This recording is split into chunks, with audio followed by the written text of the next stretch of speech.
This video is for Unit 2C, Question 1. It's an inference question taken from the June 2010 paper.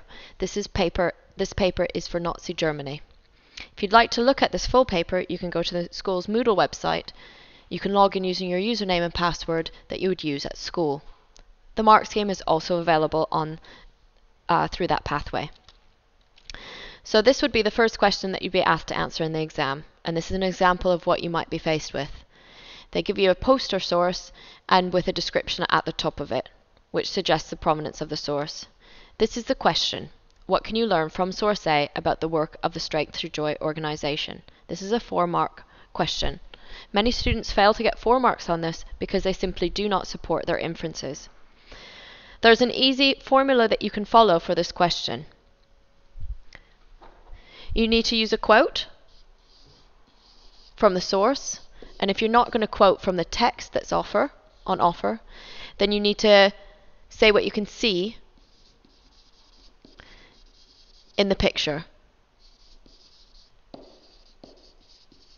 So, second thing is then you need to say this suggests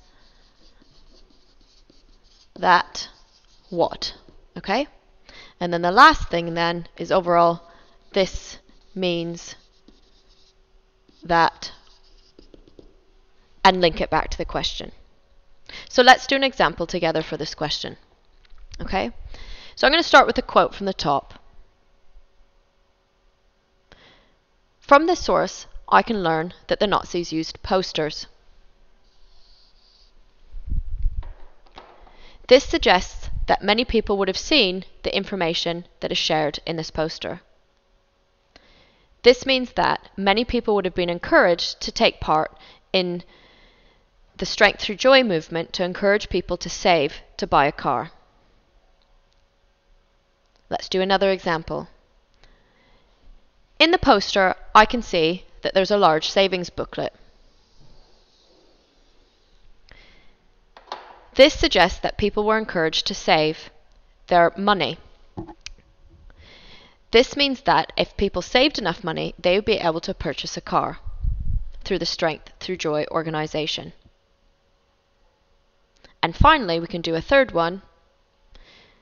In the poster, I can see a black Volkswagen car. This suggests that this is the type of vehicle that people could save to buy. This means that people would have accessible to them the purchase of their very own car, which was very unusual for this time period in the 1930s in Germany.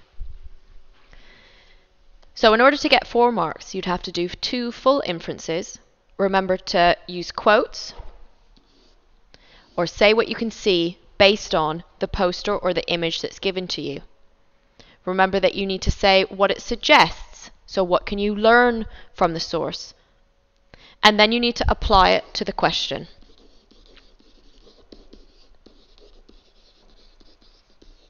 I would strongly recommend going to the Moodle website and having a go at a few other questions like this. 2 full inferences with support would get you 4 out of 4 marks. And this concludes the video.